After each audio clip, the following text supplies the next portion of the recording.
Salut tout le monde, j'espère que vous allez bien. Aujourd'hui on va se retrouver pour la review de NXT Arrival. Alors il faut savoir une chose, c'est qu'à la base j'avais mis un sondage sur Twitter entre NXT Arrival ou Unforgiven 2008 pour la prochaine review. Et étonnamment, eh bien, vous avez choisi NXT Arrival. Alors pas que ça ne me fait pas plaisir, au contraire, hein, ça me fait vraiment plaisir de faire cette review. Mais ça m'a vraiment surpris parce que je me disais 2008, je me suis dit bon, Unforgiven 2008, 2008 c'est l'époque où il y a quand même beaucoup de fans de catch qui se sont ramenés. Je me suis dit bon, à mon avis ça va être Unforgiven qui va être choisi. Et au final, bah non, vous avez vraiment choisi NXT Arrival, genre c'était pas serré, hein, c'est vraiment NXT qui est ressorti devant. Et bah, ça me fait plaisir, tout simplement. Et puis, bah, écoutez, on va pouvoir commencer la review, hein, tout simplement. Il faut savoir une chose avant de commencer la review, c'est que c'était le tout premier pay-per-view dans l'histoire de NXT. C'était le tout premier.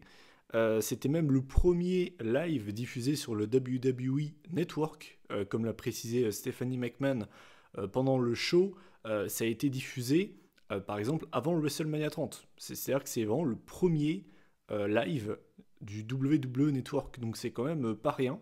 Enfin bref, donc je vais commencer par la présentation du show. Donc, alors ce NXT Arrival s'est tenu le 27 février 2014. C'était à Winter Park en Floride, forcément à la Full Sail University, hein, puisque avant les NXT, enfin les pay-per-view de NXT se déroulaient aussi à la Full Sail University, devant donc 400 spectateurs, hein, très clairement.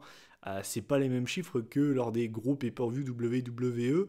Alors moi personnellement, je vais être franc avec vous, j'ai toujours apprécié l'ambiance de la Full Sail University parce que même si c'est pas une grande foule, hein, là pour 400 spectateurs c'est vraiment pas beaucoup, mais il y a vraiment une grosse ambiance et le public est toujours chaud, bouillant.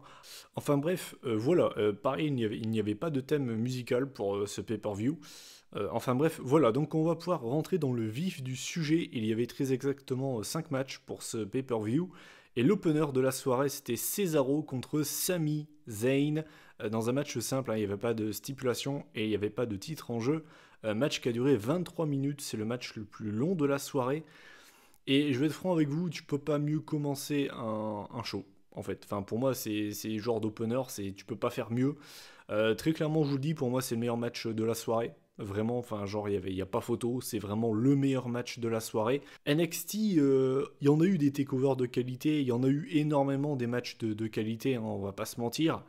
Je pense que, même si- mais je pense que ce match est sûrement le meilleur opener ever.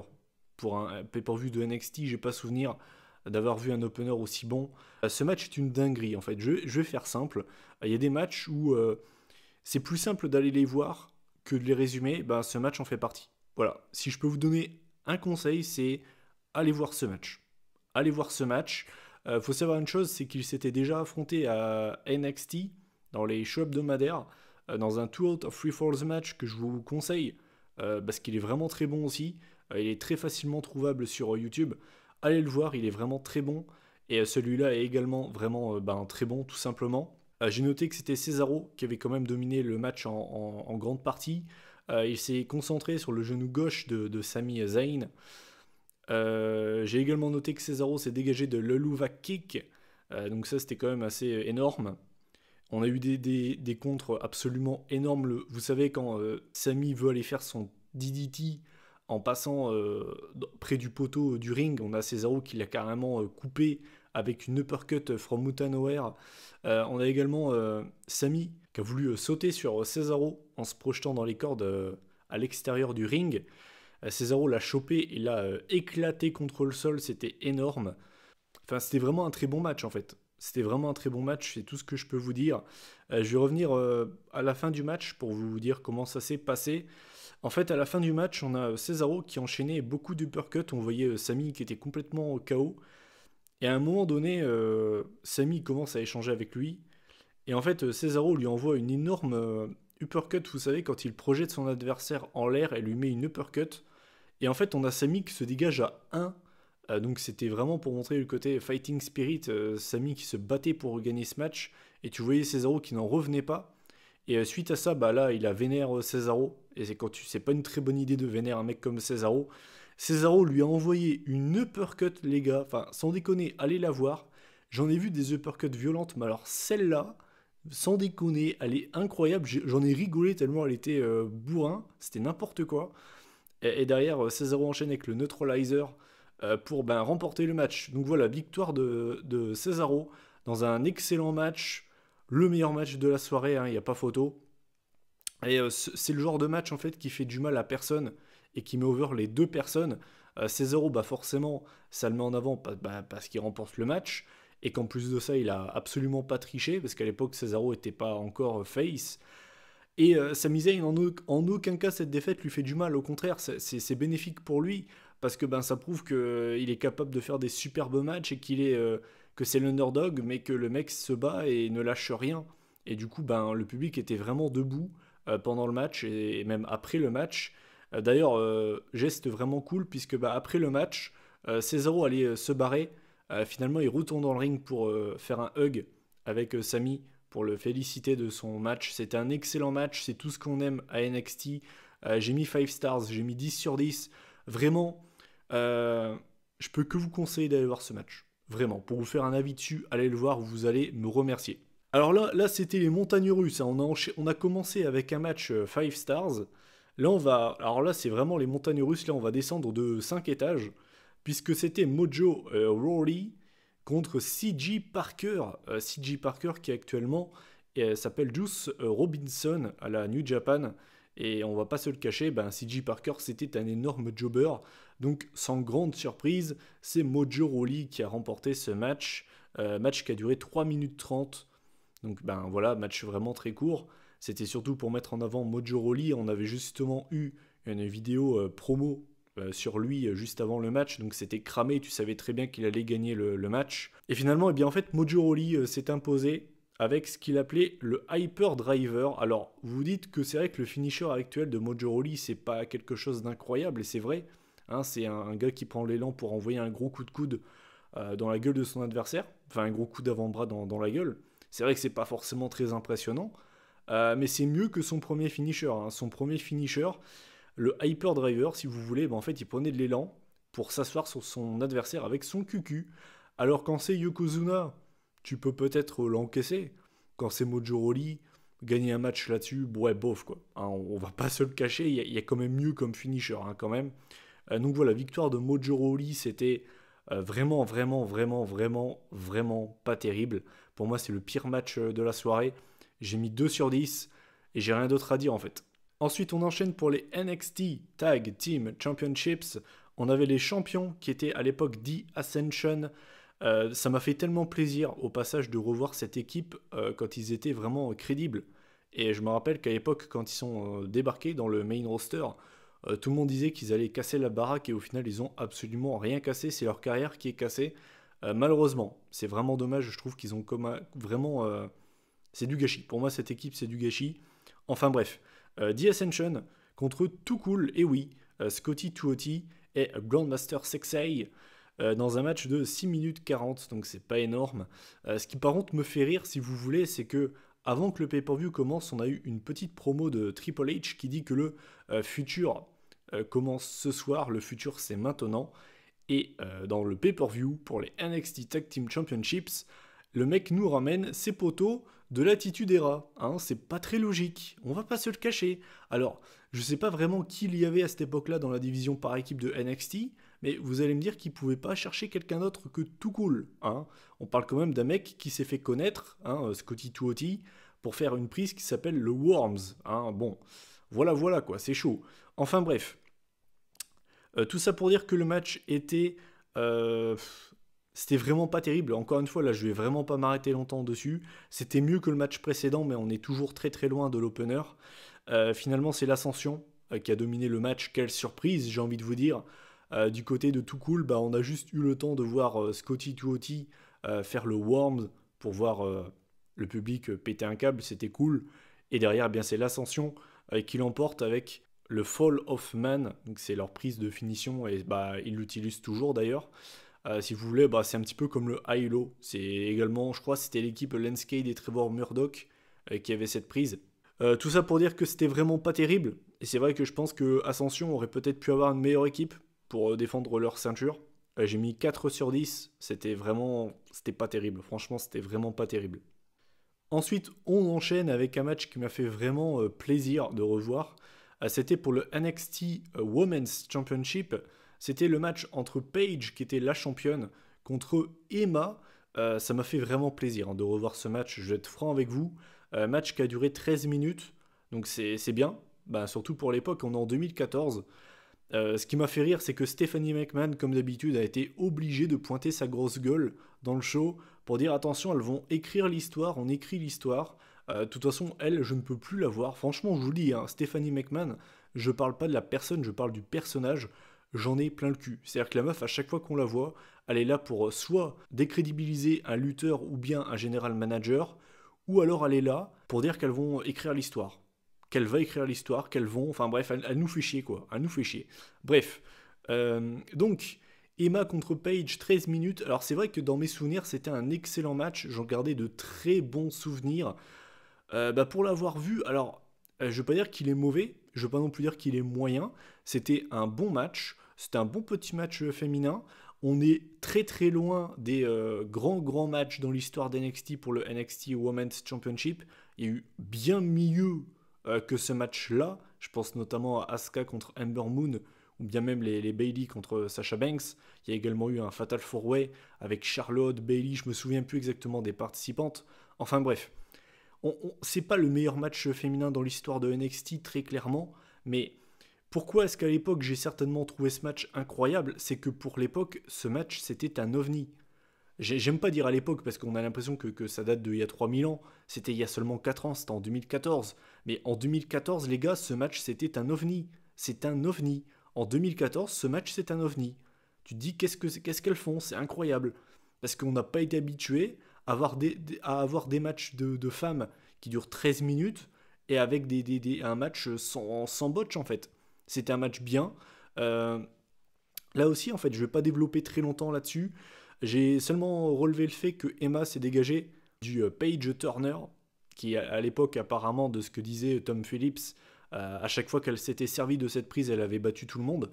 Le Page Turner, pour ceux qui verraient peut-être pas ce que c'est la prise qui a permis à Page de battre AJ Lee à Raw pour remporter le Women's Championship, enfin le Divas Championship. Et finalement, bien Paige abandonne Emma et elle utilise pour la première fois d'ailleurs sa prise de soumission, le PTO. Je l'avais totalement zappé cette prise. Je trouve qu'elle avait vraiment de la gueule cette prise. Elle paraissait vraiment à la fois stylée et elle était crédible. Donc voilà, victoire de Paige qui fait abandonner Emma. C'était un bon match féminin. Franchement, c'était un bon match féminin. On a notamment eu une seed-out powerbomb de Emma sur Paige. Quand je vous disais que c'était un ovni tout à l'heure, vous pouvez me citer un match en 2014 dans le main roster où vous voyez une seed-out powerbomb d'une femme? Vous en trouverez pas, c'est impossible. Enfin bref, j'ai également relevé que c'était l'époque où Emma adorait craquer des bulles avec ses mains et elle avait cette fameuse danse un petit peu bizarre. Bon, on va pas se le cacher, cette gimmick ne pouvait pas marcher dans le main roster, très clairement. Cela dit, vous le savez, j'aime beaucoup Emma. Et pour moi, cette femme a été un énorme gâchis et j'espère la revoir un jour à la WWE, ce coup-ci, mieux utilisée. Bref, tout ça pour dire que j'ai mis 7 sur 10. Voilà, c'était un bon petit match féminin. Et donc, avant de passer au dernier match de la soirée, si vous voulez, avant, on devait avoir un dernier match, avant le main event, qui devait donc voir s'opposer Tyler Breeze à Xavier Woods. Et au final, ce match n'a jamais commencé puisque Alexander Rousseff, à l'époque il avait encore un prénom, le pauvre, accompagné par Lana, est venu casser la gueule des deux. Il a démonté Xavier Woods, il a démonté Tyler Breeze, et ensuite il a porté une accolade à Xavier Woods. Et derrière, Lana a dit que voilà, il était là pour crush, qu'il était là pour dominer. Et après, on a Rousseff qui a fait une promo en bulgare.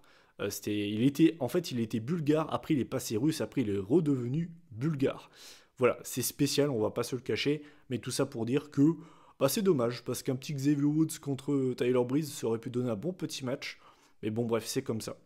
Et enfin, le main event de ce tout premier pay-per-view de NXT, c'était pour le NXT Championship. On avait le champion qui était Bo Dallas contre Adrian Neville, lui aussi.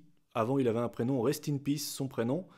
C'était dans un ladder match. Et oui, c'était dans un ladder match qui a duré 16 minutes, ce qui est plutôt pas mal, on va pas se le cacher. Et alors, contrairement au Emma Page, j'en avais pas spécialement des bons souvenirs de ce match. Et là, ça m'a fait l'effet inverse. C'est-à-dire que honnêtement, c'était un bon petit match. Franchement, c'était un bon petit main event.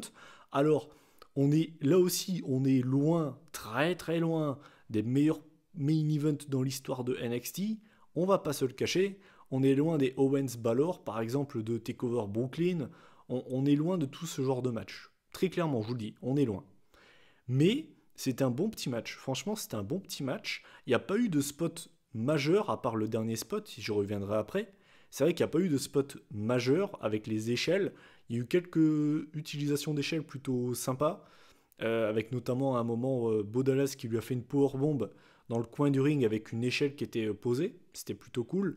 Et puis forcément, c'était deux styles complètement différents. On avait Bo Dallas qui jouait un petit peu salement, on va dire, et Neville qui était là pour en mettre plein les yeux. Neville, le mec, t'as l'impression qu'il a des ressorts dans les jambes, c'est n'importe quoi. Enfin, c'est n'importe quoi ce mec. Bref. Et puis au final, ouais, c'était un bon petit main event. Franchement, c'était un bon petit main event. Et puis je vais revenir à la fin du match, tout simplement. J'ai pas grand chose à dire sur ce match. En fait, à la fin du match, si vous voulez, on a Neville qui a placé Bo Dallas sur une échelle. Et en fait, il lui a porté un Red Arrow directement. Il est retombé sur les jambes. Ce qui normalement est un mini botch. Hein. Normalement, il aurait dû retomber sur le haut de son corps. Mais c'est pas un botch qui me dérange parce que, bon, déjà de 1, je vais pas non plus chipoter pour si peu. Et de 2, c'est quand même crédible. Il arrive, il lui écrase ses jambes contre l'échelle. C'est crédible, tu vois. Le mec qui douille au niveau des jambes, moi ça me dérange pas. Enfin bref. Et donc du coup, Neville décroche la ceinture. Et donc voilà, nouveau champion de NXT, c'est Adrian Neville, qui est resté champion, je crois, pendant environ 280 jours. Il est resté pendant un bon moment le champion NXT avec le règne le plus long, avant de se faire dépasser par Finn Balor avec 290 jours, je crois, un truc comme ça. Mais tout ça pour dire que c'était un bon petit main event. C'est loin d'être le meilleur ladder match que j'ai vu de ma vie, mais j'ai vu pire aussi. Voilà, donc c'était un bon main event, j'ai mis 7,5 sur 10. Et puis voilà, tout simplement. Et bien voilà, écoutez, en faisant la moyenne des matchs de ce pay-per-view, on arrive à la moyenne de 6,1 sur 10. On est loin des notes que j'ai pu mettre récemment pour les derniers takeovers. Hein. Souvent, on arrive aux alentours des 8, voire peut-être même plus que 8. Je crois que le record que j'ai mis, c'est 8,3, je crois. Donc, on est loin de cette moyenne-là. Ce qu'il faut retenir, bien évidemment, de ce NXT Arrival, c'est bien évidemment le Cesaro Sami Zayn qui est de très très loin le match de la soirée. On a le main event, qui est un bon petit match, voilà, il remplit son job. On a le match entre Emma et Paige, qui pareil est plutôt bien. C'est vraiment un bon petit match féminin. Et c'est un petit peu tout. Hein. Les deux autres matchs, tu peux facilement les oublier, quoi. Hein. Ascension contre Too Cool, c'était vraiment pas ouf. Et puis le Mojo Rawley, CJ Parker, c'était surtout pour mettre en avant Mojo Rawley. Donc voilà quoi. Donc techniquement, est-ce que c'est le meilleur pay-per-view d'NXT? Non, c'est même sûrement peut-être le moins bon. Franchement, je pense que c'est le moins bon pay-per-view d'NXT. Mais c'était quand même cool. C'était quand même cool. Et puis il y a eu ce côté nostalgique de revoir certains catcheurs à leur début, quand ils étaient un petit peu green. Et puis voilà, tout simplement. Voilà, je vous invite tout simplement à réagir en commentaire sur ce pay-per-view si vous en avez des souvenirs. Qu'est-ce que vous souvenez de ce show? N'hésitez pas à liker pour le soutien, ça fait toujours plaisir. N'hésitez pas non plus à partager, voilà, pour faire découvrir la chaîne peut-être à des potes. Et puis n'hésitez pas, si jamais vous voulez d'autres reviews d'anciens NXT, de toute façon c'est ce que je compte faire. C'était un petit peu ma résolution pour 2018, j'avais un petit peu envie de faire ça. Donc je risque de poster d'autres sondages plus tard dans l'année pour mettre un pay-per-view entre guillemets ancien et un ancien pay-per-view d'NXT pour voir qu'est-ce que vous voulez. Parce que moi il y a des pay-per-view que ça va vraiment me faire plaisir de les revoir. Par exemple le Takeover Brooklyn, le premier, ça va me faire vraiment plaisir de le revoir. Pareil NXT Takeover hors Evolution, ça pareil, ça va vraiment me faire plaisir de le revoir. Enfin bref, voilà. Moi je vais vous laisser. Donc nous on se retrouve la semaine prochaine pour une prochaine vidéo. D'ici là, prenez soin de vous. Salut tout le monde.